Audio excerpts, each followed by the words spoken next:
بسم اللہ الرحمن الرحیم۔ انشاءاللہ ہم علم التجوید میں مخارج الحروف کو دیکھتے ہیں کہ اس کے کتنے مخارج ہیں، اور یہ ایک نقشہ دیا ہے آپ کو۔ اس پکچر میں دانتوں کا نقشہ ہے، یعنی لیفٹ اینڈ رائٹ سائڈ پہ جس طرح سے پیٹرن پہ ہیں، اور درمیان میں حروف لکھے ہوئے ہیں کہ کون سی، یعنی یہ جو درمیان میں زبان کو شو کیا گیا اس کے امیج کو، اور اس کے اوپر پارٹیشن کر دی گئی ہے، یعنی یہ ایک بالکل جو بیک روٹ ہے زبان کی، اس کا حصہ ہے جس میں سے کاف اور قاف ادا کیے جاتے ہیں، اور اس کے مڈ میں یا، شین، جیم، اور بالکل ٹپ آف دا ٹنگ جو ہے اس پہ سین، لام، نون اور زا لکھا ہوا ہے، اور اسی طرح سے ضا، ذال اور سا بھی موجود ہیں جو کہ لسویہ کہلاتے ہیں اور بالکل ثنایا علیہ سے ادا کیے جاتے ہیں، یعنی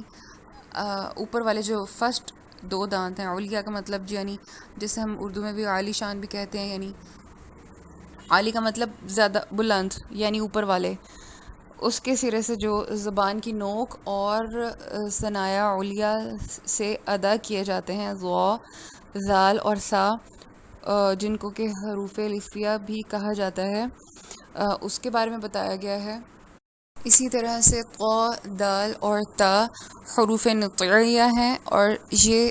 ثنایا علیہ یعنی اوپر والے ہی جو دو دانت ہیں فرسٹ بالکل سامنے کے، ان کے جڑ سے ادا کیا جاتا ہے، یعنی ضا، ذال اور سا ان کی ٹپ سے، زبان کی ٹپ سے، اور دانتوں فرسٹ جو ٹو ٹیتھ ہیں اوپر والے اس کی ٹپ سے ادا کیے جاتے ہیں، مگر قا، دال اور تا اس کی روٹ سے ادا کیے جاتے ہیں، یعنی زبان کو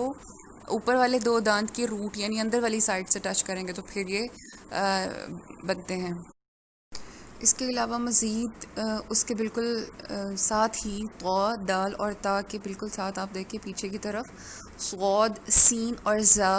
بھی موجود ہیں، یعنی لکھا ہوا ہے یہاں پر، اور اس کی وجہ یہ ہے کہ زبان کے کونے کو، یعنی زبان کی جو سرا ہے اس کو ثنایا سفلی کا کنارہ اور کچھ ثنایا علیہ کا بھی استعمال کر کے ان حروف کو ادا کیا جا سکتا ہے، یعنی ثنایا سفلی جیسے کہ ہم جانتے ہیں کہ نیچے والے جو فرنٹ ٹو ٹیتھ ہیں ان کو کہا جاتا ہے، اور اسی طرح سے جو فرنٹ ٹو ٹیتھ ہیں اوپر والے وہ اور نیچے والے دونوں کی ملاپ سے، زبان کے سرے کو ملانے سے صاد، سین اور زا ادا کیا جاتا ہے۔ اب مزید دیکھتے ہیں، جیسے کہ کروٹ،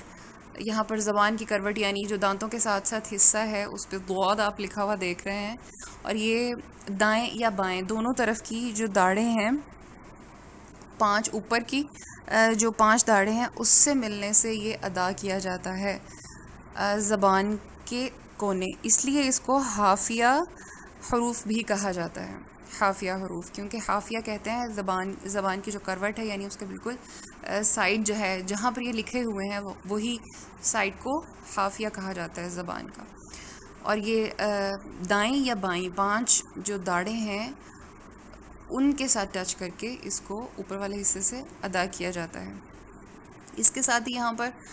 کوا بھی موجود ہے، یعنی یہ والا حصہ ساتھ ہی حلق کا حصہ سٹارٹ ہو رہا ہے، جیسے کہ قاف آخر میں زبان کی جڑ کو ظاہر کر رہا ہے قاف، اور اس کے ساتھ ہی کوا یعنی حلق کے شروع ہونے کو ظاہر کر رہا ہے، حلق کا نقشہ ساتھ میں لکھا بھی ہوا ہے، اور پہلے دیکھیے کہ غائن، خا، اور ح، عین اور حمزہ ہا، یہاں پر یہ حروف ہیں جو کہ اوپر والا عین ح جو غائن خا ہے وہ ادنا حلق سے، یعنی بالکل جو منہ کے قریبی حلق ہیں اس کو ادنا حلق کہا جاتا ہے، اس سے ادا ہوتے ہیں، اور عین ح وسط حلق سے یعنی درمیان والے حلق سے، اور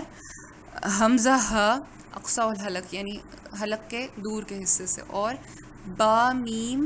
اور فا حروف، با، میم اور واو حروف مینشن کیے گئے ہیں، باہر کی طرف بنے ہوئے ہیں، اس کا مطلب ہے کہ یہ ادا کیے جائیں گے ہونٹوں سے، ان کو حروف شفتین بھی کہا جاتا ہے۔ اب ہم اس کو مزید ڈیٹیل میں، یہ منہ کا ایک سٹرکچر ہے، مخارج حروف کہاں سے ادا کیے جاتے ہیں اس کو دیکھ لیتے ہیں ذرا تھوڑی ڈیٹیل میں۔ ثنایا علیہ یہ اوپر والے حصے کا ایک دکھایا گیا ہے، اسٹرکچر دکھایا گیا ہے جس کو ہم سمجھ لیتے ہیں۔ ثنایا علیہ اوپر کے فرسٹ جو اوپر والے دو دانت سامنے کے، اس کے ساتھ رباعیہ ہے، یعنی رباعیہ ایسے دو دانت جن کے ایڈیشن سے 4 دانت بن جائیں، جیسے کہ روبا کو چوتھا حصہ بھی کہا جاتا ہے، تو اسی طرح سے رباعیہ 4 دانت بن جائیں گے۔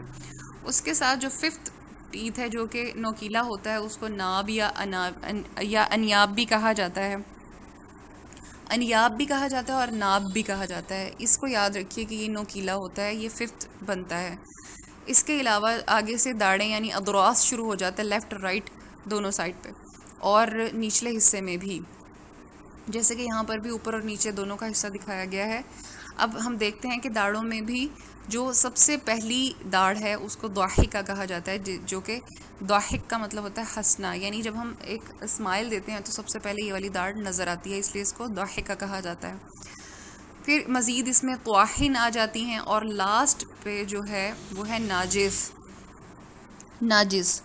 تو اس چیز کو یاد رکھیں گے انشاءاللہ۔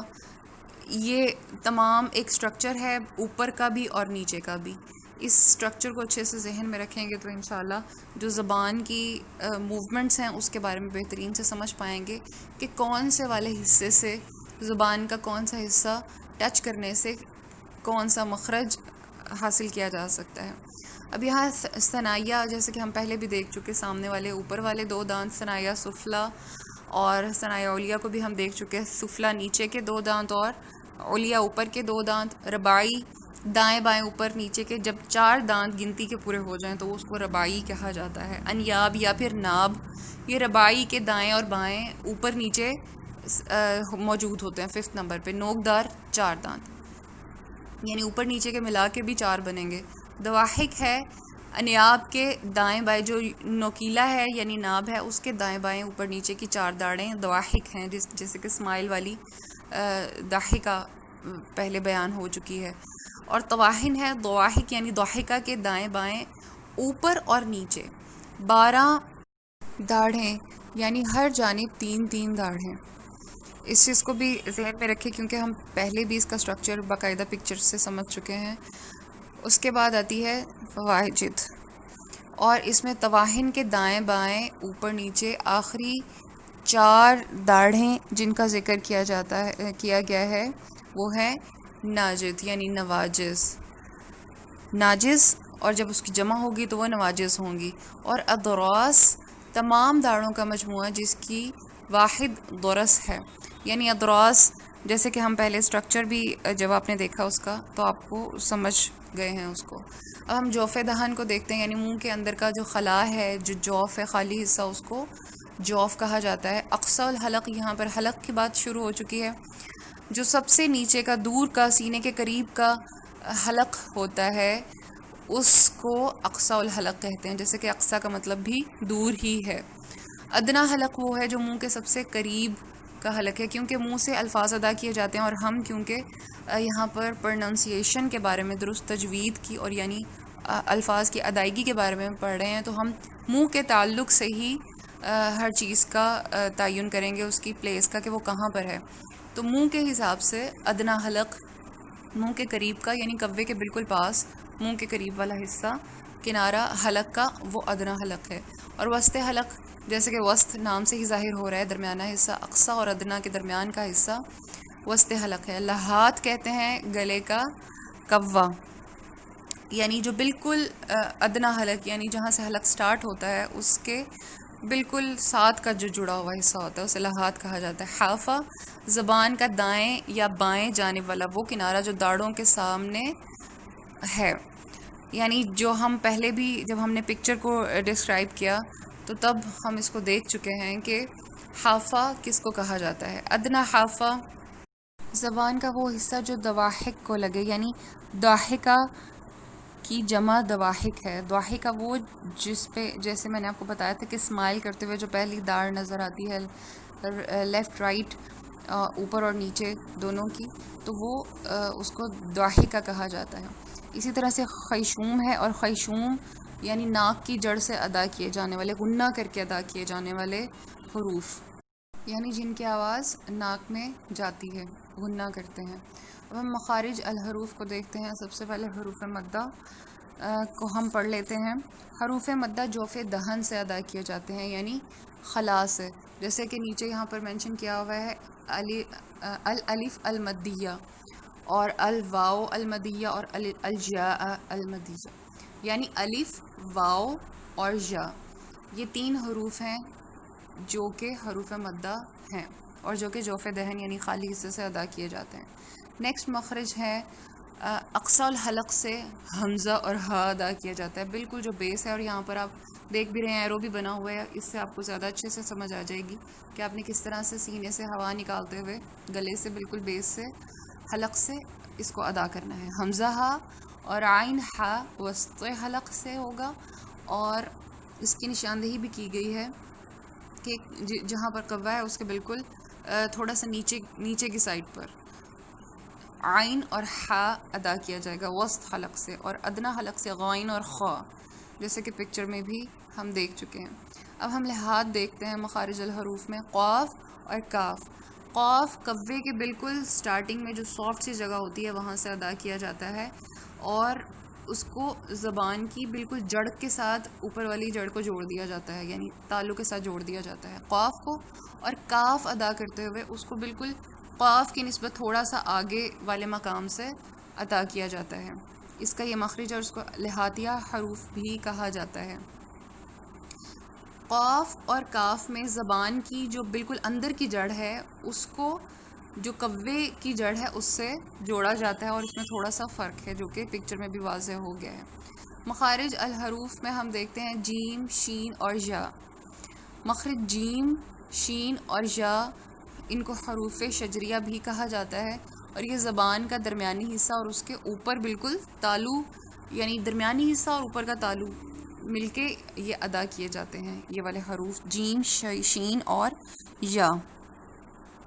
اور اس میں کچھ جوف یعنی کہ آپ دیکھ بھی سکتے ہیں کہ کچھ خالی حصہ بھی موجود ہے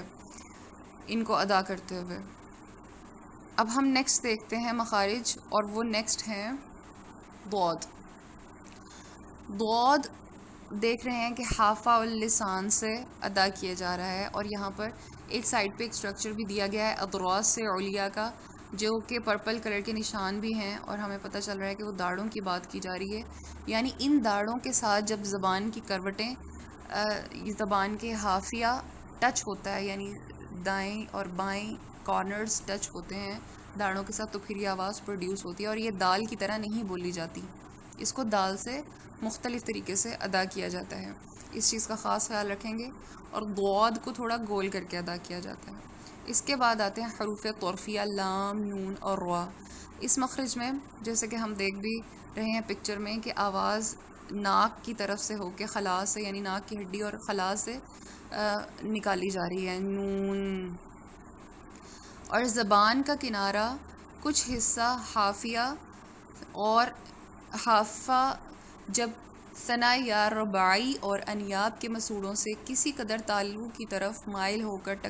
ٹکر کھائے تو نون ادا ہوتا ہے. اس کا کیا مطلب ہے؟ اس کا یہ مطلب ہے جیسے کہ زبان پہ بھی آپ دیکھ رہے ہیں یہاں پہ پکچر میں کہ وہ اوپر والے 2 دانت کے اندر کی ٹپ کے ساتھ ٹچ، یعنی اس کے روٹ کے ساتھ زبان کی ٹپ ٹچ ہو رہی ہے. یا تو وہ رباعیہ بھی ہو سکتے ہیں، یعنی جو فرسٹ 2 ٹیتھ ہیں ثنائیہ، اس کے ساتھ والے رباعی بھی ہو سکتے ہیں ادا کرتے ہوئے، اس کو بھی یوز کیا جا سکتا ہے، اس سے بھی ادا کیے جا سکتے ہیں، مگر اس کو زیادہ ثنائیہ علیہ سے ہی ادا کیا جاتا ہے. جیسے اس پکچر میں بھی ایک اور سٹرکچر بھی سامنے آ رہا ہے جس میں کہ رباعی اور اوپر ثنائیہ علیہ بھی ایڈ ہیں، اور دیکھ سکتے ہیں کہ زبان کس طرح سے ان کو ٹچ کر رہی ہے نون بولتے ہوئے. اس کے بعد لام آ جاتا ہے، اور لام کے جو یہاں پر بلو ڈاٹس سے فرنٹ ٹیتھ کے بارے میں ظاہر کیا گیا ہے کہ کون کون سے دانتوں کے جڑوں کے حصے زبان کے کون سے حصے سے ٹکرائیں گے جس سے لام ادا ہوگا. اس کی ڈیٹیل دیکھتے ہیں کہ زبان کا کنارہ مع کچھ حصہ حافہ، ثنایا، رباعی، انیاب، ضواحک کے مسوڑوں سے ٹکرائے یا مائل با تالو ہو، یعنی تالو کی طرف کی طرف جائے، اوپر کی طرف، کیونکہ اوپر کے دانتوں سے یہ ٹچ ہوتا ہے، اور اس کے علاوہ دائیں یا بائیں جانب کے مسوڑوں کو لگے تو یہ حرف ادا ہوتا ہے۔ اس کے بعد را دیکھتے ہیں کہ را نون سے ملتا جلتا ہی ہے جو ادا کیا جاتا ہے، مگر اس میں زبان کی پشت بھی استعمال ہوتی ہے، یعنی کہ اس میں زبان کی پشت، جیسے کہ یہاں پر آپ دیکھ سکتے ہیں کہ بالکل بیس کے ساتھ جڑتے ہوئے اگلے دانتوں کو ٹچ کر رہی ہے۔ زبان کی پشت اور اس کا کنارہ جب ثنایا علیہ رباعی کے مسوڑوں سے ملے تو یہ حرف ادا ہوتا ہے، یعنی اس کی بیس سے، مسوڑے سے مراد اس کی جڑ ہے یا اس کی بیس ہے، اس سے ملے تو پھر را ادا ہوتا ہے۔ اس سے نیکسٹ ہم دیکھتے ہیں تو، دال اور تا، جس کو کہ حروف نطعیہ بھی کہا جاتا ہے۔ زبان کی نوک جب ثنایا علیہ کی جڑ سے لگے تو یہ حروف ادا ہوتے ہیں، یعنی اوپر والی، جیسے ہم نے فرسٹ پکچر میں دیکھا تھا کہ اوپر والی جو فرسٹ جو 2 ٹیتھ ہیں ان کی جڑ میں یہ الفاظ لکھے ہوئے تھے، جس سے کہ ہمیں پتہ چل رہا تھا کہ تو، دال اور تا یہاں سے ادا ہوں گے۔ جیسے اس پکچر میں بھی شو ہو رہا ہے کہ کس طرح سے اس کی بیس میں، اس کی جڑ پہ زبان کے کونے ٹچ کر رہے ہیں، اور اس سے تو، دال اور تا ادا ہوگا۔ اس کے بعد ہم دیکھتے ہیں ذو، ذال اور سا۔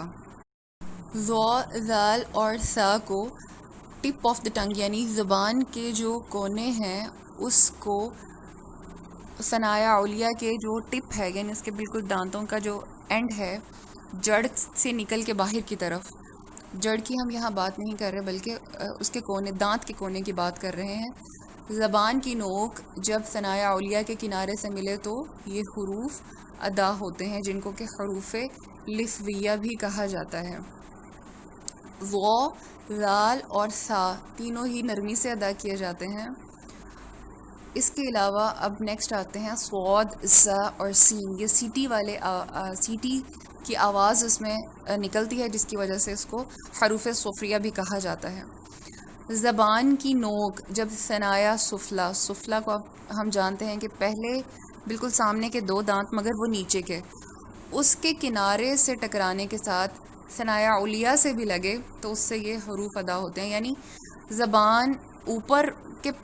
پہلے ثنایا علیہ اور ثنایا سفلا دونوں سے ٹچ کر کے یہ حروف ادا کیے جائیں گے، صاد، زا اور سین۔ اب ہم دیکھتے ہیں فا کو۔ ثنایا علیہ یعنی اوپر کے جو اگلے 2 دانت ہیں اس کے کنارے اور نچلے ہونٹ کے اندرونی حصے کے ملنے سے فا ادا ہوتا ہے۔ یہ بالکل ایزی ہے، اور یہ آپ اس کی پریکٹس کریں گے تو آپ کو یہ بالکل ایزی لگے گا کہ اوپر کے دانت کا کونا نیچے والے ہونٹ کے ساتھ ٹچ ہوگا تو پھر یہ ادا ہوگا۔ اب مزید ہم دیکھتے ہیں حروف شفتان، یعنی شفتان کہتے ہیں ہونٹوں کو، جو ہونٹوں سے ادا ہوتے ہیں۔ واو، با اور میم، یہ 3 حروف ہیں۔ واو متحرک اور لین، یعنی با، میم۔ با اور میم یہ حروف دونوں ہونٹوں سے ادا ہوتے ہیں۔ واو دونوں ہونٹوں کو گول کرنے سے ادا ہوتا ہے، اور جیسے کہ پکچر میں بھی آپ دیکھ سکتے ہیں، اور میم ہونٹ کے بیرونی خشکی والے حصے کے ملانے سے ادا ہوتا ہے۔ میم بیرونی حصے جوڑیں تو میم بنتا ہے، اور اندرونی تر حصے جوڑیں تو با بنتا ہے۔ اس کے علاوہ اب ہم انشاءاللہ دیکھتے ہیں، اس کی پکچر کے ذریعے بھی کلیئرٹی ہو جائے گی آپ کو کہ با ہونٹوں کی تری سے، یعنی جو اندر کے ہونٹ ہیں، جیسے بلو پورشن بتا رہا ہے ہونٹوں کے اوپر، اور میم بالکل ہونٹوں کے باہر والا حصہ، اور واو ہونٹوں کو گول کرنے سے ادا ہوتا ہے۔ اور آپ اندر دیکھ رہے ہوں گے، یعنی منہ کے اندر والے حصے جوف ہیں، یعنی خالی ہیں، زبان کسی اور حصے کو ٹچ نہیں کر رہی ہے، جیسے کہ پہلے ہم نے دیکھا۔ باقی میں زبان اور داڑھوں کا آپس میں ملنے سے حروف ادا ہو رہے ہیں، مگر یہ کیونکہ حروف شفتان ہیں، زبان کے حروف ہیں، اس وجہ سے ان کو اس طرح سے یہ ادا ہوں گے۔ حروف غنہ یعنی خیشوم، یہ ناک کی ہڈی سے ادا ہوتا ہے، یعنی جب ہم غنہ کرتے ہیں، آواز کو ناک میں چھپا لیتے ہیں بالکل، تو اس وقت یہ ادا ہوتے ہیں، جیسے کہ میم مشدد ہو یا نون مشدد ہو، جیسے کہ ہم نے حفظ میں بھی دیکھا، تو پھر اس میں آواز ناک میں جائے گی، اور اگر نون غنہ کر رہے ہیں تو بھی آواز کو ناک میں ہی جاتی ہے، اور یعنی جیسے کہ ہمارے منہ کے اندر جو پورشن ہے اس سے، جیسے یہ پکچر میں بھی نظر آ رہا ہے کہ حلق کے ساتھ جو اوپر کی طرف ناک میں ہوا کے لیے جو حصہ ہے اس سے ہوا ناک سے نکلے گی تو نون غنہ ادا ہوتا ہے۔ تو یہ تھے مخارج الحروف، جس کو ہم نے الحمدللہ آج سمجھا ہے۔ انشاءاللہ آپ اس ویڈیو کو بار بار دیکھیے اور قرآن پہ ان کو امپلیمنٹ کیجئے، جس طرح سے جو حروف قرآن کی تلاوت کرتے ہوئے آپ پڑھتے ہوئے آئیں، تو آپ ان کو رک کے ان کی پریکٹس کیجئے، ان کو امپلیمنٹ کیجئے ان کے اوپر، تو پھر انشاءاللہ یہ ایک باقاعدہ آپ کی روٹین کا حصہ بن جائیں گے، اور کوئی اچھے قاری یعنی ان کی تلاوت سنتے ہوئے بھی اس کی پریکٹس کی جا سکتی ہے، اپنی غلطیوں کو میچ کیا جا سکتا ہے کہ کہاں پر وہ درست تلاوت کر رہے ہیں اور کہاں پر آپ کی غلطی آ رہی ہے۔ اس طرح سے بھی اپنے تلفظ کو بہتر بنایا جا سکتا ہے۔ اللہ تعالیٰ اس میں ہمیں بہترین فہم عطا فرمائے۔ السلام علیکم ورحمۃ اللہ وبرکاتہ۔ نشہد ان لا الہ الا انت نستغفرک ونتوب الیک۔